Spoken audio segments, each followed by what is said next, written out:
I mean, I love their business I model. know every time It's really we smart. do one of these with a company that I don't really know very much about, I walk away being like, "Damn, that company is impressive." Yes. I So, mean, seriously, I didn't get up for nothing today. yeah. This was educational for me. Redwood Materials has one of the coolest business models I've seen in a really long time. Yeah, I mean they're identifying gaps and barriers in the market, and they're coming up with solutions to sort of get around those gaps and barriers that we need. While we wait for the influential people and the policymakers of the world to get their heads straight around how we deliver energy in this country, companies are going to need to figure out how to get around Right. the barriers that are already there, and Redwood's doing that, which is awesome. And we're always talking about markets driving outcomes, right? It Hmm. doesn't really matter who the president of the United States is. Yeah, If there's demand for it, totally. businesses will show up. And in this situation, what's really extra cool is that they're reducing our reliance on Yep. other countries for critical minerals, Hmm. specifically lithium. Yeah. We're just so proud to have Claire McConnell, the vice president of energy storage from Redwood Materials, on the show today. She was super impressive. Yeah, and I think we talk a lot about how this industry is scrappy, and I think they're a good example of that, of just figuring out solutions to the problems that we're facing, and not waiting around for somebody to figure it out for them. So Tune in. thank you, Claire, for being here. We really appreciate you taking the time. Why don't we just start by hearing a little bit about you and your background, and some information about Redwood. Perfect. Thank you for having me. I'm Claire McConnell. I'm the Vice President of Business Development at Redwood Materials, focused on our energy business.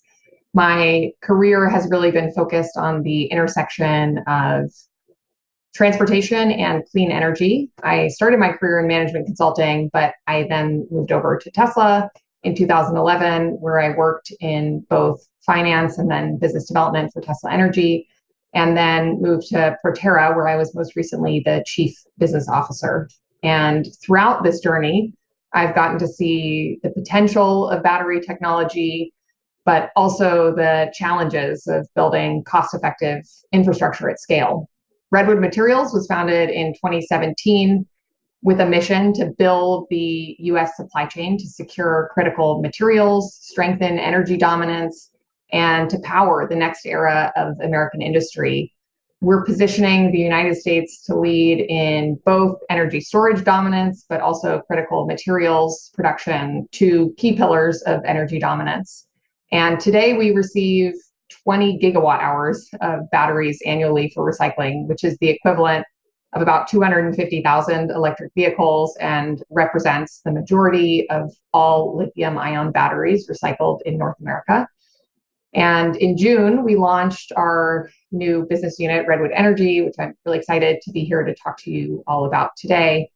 As more electric vehicle battery packs have started coming through our doors, we discovered many of them actually have a meaningful amount of usable capacity left. And we saw a really clear opportunity to repurpose these very functional battery packs into energy storage systems before we recycle them, and that can help address the surge in energy demand we're all seeing while maximizing the value at every stage of a battery's life cycle. Well, that's excellent. Yeah, I'm wondering if you could just double click into that a little bit and tell us just a little bit more about Redwood's business model and the sort of market segments that you serve through your products. Sure.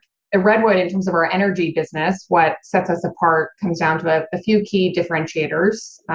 We have domestically available systems, we are lower cost, we're faster to deploy, and we're built on circular economy principles. So we are 100% of the batteries that we are receiving, we are getting domestically, which means we avoid import duties.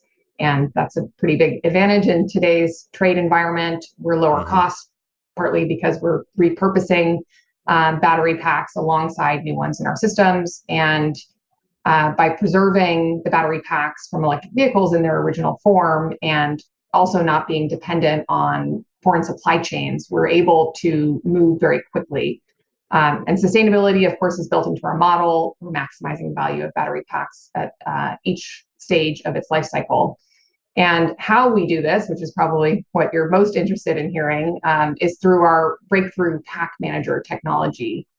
The key challenge that's held back second life storage for so many years is thinking about how you take these battery packs from different automakers with different chemistries, different cell architectures, different voltages, ages, and make them all work together safely and reliably in one system.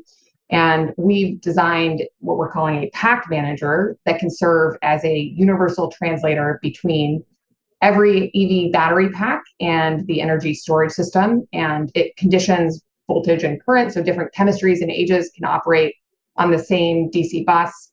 It also enforces pack safety limits, provides electrical isolation, and speaks each battery pack's native battery management protocol, enabling this true mix and match integration and making us OEM, voltage, chemistry, and cell architecture agnostic. And then our control software makes this heterogeneous fleet behave like a unified asset with real-time telemetry, predictive state of health modeling, and automated dispatch across mixed chemistries.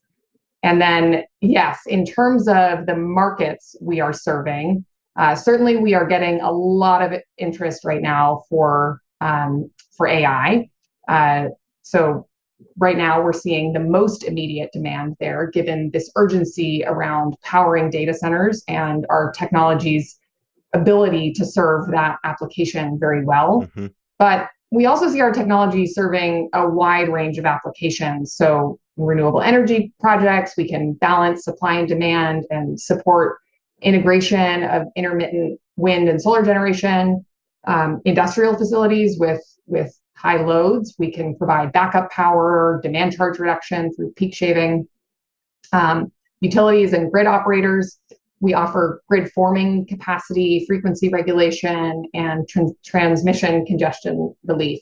So I am actively working with customers across all of these sectors, and the fundamental value proposition of the lower costs, domestically available supply, speed, and scalability, those apply across the entire energy landscape.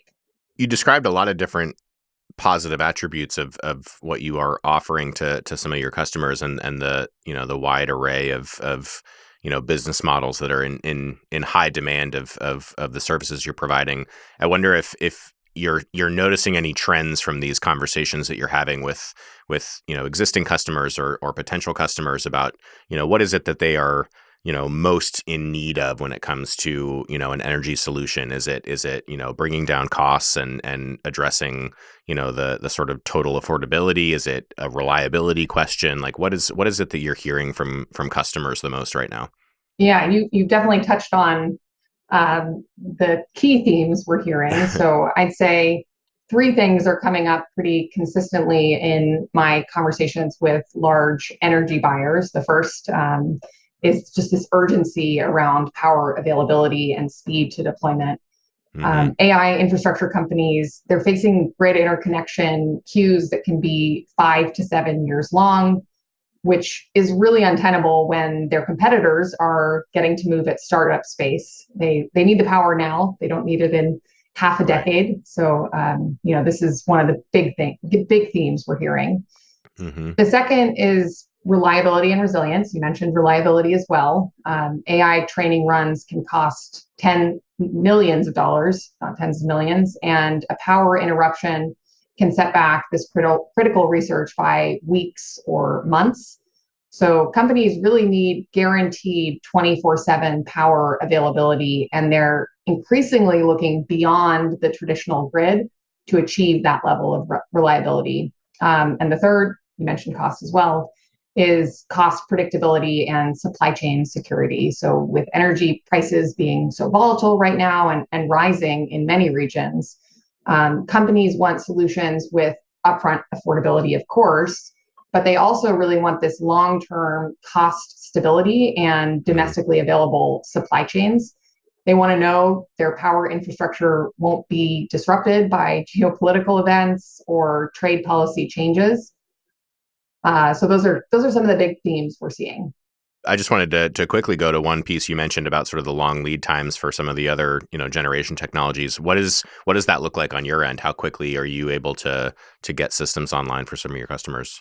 Yeah, speed is definitely a major competitive advantage for our Redwood energy systems, and it comes from a few different factors. So the first I'd say is our modular architecture, but also our domestically available supply chain and our inventory advantage. All of those work together to eliminate some of the typical bottlenecks you'll see in energy projects. So importantly, we have this capacity available now due to our leading position in the recycling market, which differentiates us from competitors who need to source their batteries through complex international supply chains. The batteries are already here in North America. We're not waiting on international shipping, and we can help our customers go fast rather than waiting on these long utility interconnections. And we also control the entire value chain from battery receipt through system integration. So our Crusoe deployment is really the proof point here. We deployed 12 megawatts and 63 megawatt hours of battery capacity. And we went from ground clearing to full operations in under 4 months, which represents the largest second life battery storage system in the world and was deployed faster than almost any comparable energy infrastructure project. You have touched on so many interesting points here, Claire, already, and I'm wondering if you can take it up to the 30,000-foot level a little bit for some of Sure. our audience that might not have as much experience as you do in the field, and talk a little bit more about this Crusoe project and what it took to create this microgrid for a data center using repurposed EV batteries. It's such an innovation, and we just like to talk a little bit more about how a project like that came to be. Absolutely. And we're all very excited to talk about this project.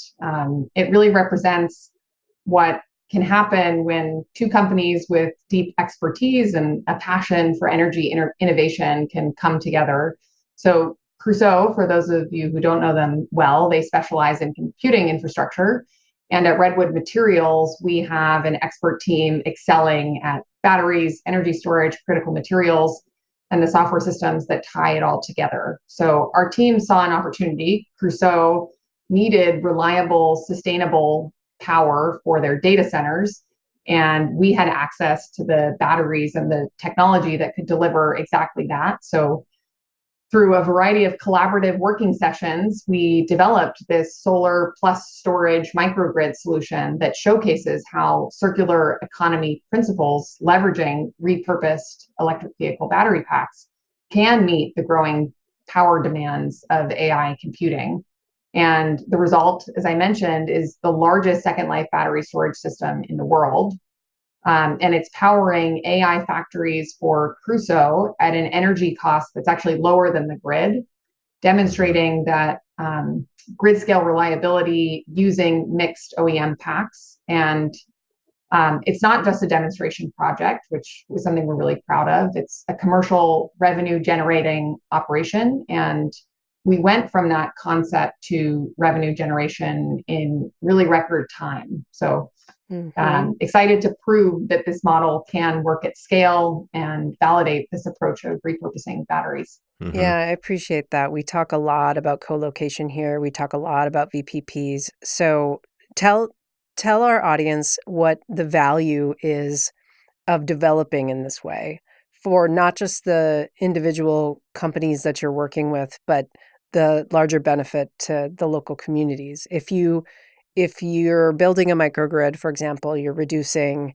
the impact on pricing and load for the rest of the community. But I wondered if you could touch on that for just a minute. Yeah, absolutely. So I think we are all hearing about the massive need for power that AI data centers are looking for, and how it's taking them a long time to get there. And by co-locating solar, wind with batteries at a large scale, and particularly with repurposed batteries, you can do that in a very sustainable way, a way that this is a microgrid. It's can be completely independent of the grid, although many of these players, I think, will want grid interconnections eventually, but Mhm. it allows you to get there in a more sustainable way for the community as well. Yeah, and I guess you sort of answered this question, but it seems like a lot of the the sort of attributes of of the solutions you're providing are in some ways kind of getting around some of the typical barriers that our industry is facing, right? The supply chain barriers you're addressing through the repurposed materials, the interconnection barriers you're addressing through sort of solar plus storage and microgrids. And I guess I don't want to put words in your mouth, but is that sort of the impetus behind some of these business decisions to sort of see that there are some challenges that we face when deploying energy systems, and you're sort of coming up with creative ways to get there faster, essentially. Absolutely. And I think this all came about at sort of the perfect moment. We started receiving more electric vehicle battery packs, full packs into our feedstock. Those were coming in probably faster than we had expected them to, and at higher quality than we expected Mm-hmm. them to. And at the same time, we started seeing this massive growth in electricity demand. And so we think we're really well positioned to help play an important role in the market, and that will only become even stronger for Redwood with over time as electric Mm-hmm. vehicle battery packs come to end of life at a growing rate over the next 5 to 10 years. And what does that side of the business look like? Do the relationships that I would imagine have to build with the EV manufacturers and the battery pack manufacturers who are looking for ways to manage the end of life with their technology? Like, how are you developing that sort of pipeline of incoming materials? Yeah, it is a very important part of our business, and I think a really key differentiator for us on the energy storage side as well. So right now we are the leading lithium ion battery recycler in the North American market. We have over 70% market share, and the way we've done that is through these deep partnerships with a wide variety of automotive players, but Mm-hmm. all sorts of different suppliers of batteries. So we can take everything from laptop batteries to cell phone batteries to electric toothbrush batteries to my Hmm. AirPod batteries to electric vehicle batteries. And Wow. we develop really deep relationships in order to do that. We actually just, for example, announced that we'll be sourcing both end of life General Motors EV packs plus new US manufactured batteries from GM for future systems. So Mm. our relationships are growing even deeper, where we're not just taking repurposed battery packs, but we can even take some new battery packs and deploy them Mm-hmm. into our energy storage system. So yeah, definitely proud of all the work the team has done to develop those strong relationships and our leading position in the market. Is there anything you can say more broadly about why Redwood's business model is actually the really smart way to go when it comes to development? Because um, sourcing material is one of the biggest challenges that the industry faces, right? Absolutely. And, there's a lot we could talk about that relates to the complex nature of battery supply chains and all of the different countries that, battery materials touch on their journey into our Mm-hmm. consumer products. But I think Redwood is taking a really remarkable step here in that we are taking batteries that are already in North America and creating that circular supply chain. So both with our recycling business that can take batteries and or battery materials and turn them back into refined materials or processed materials that go into electric vehicles again or other types of consumer products. And with the energy storage business, we are really excited to be able to take batteries that are here in North America and leverage them for use in energy storage systems, completely taking apart the dependence on foreign supply chain there.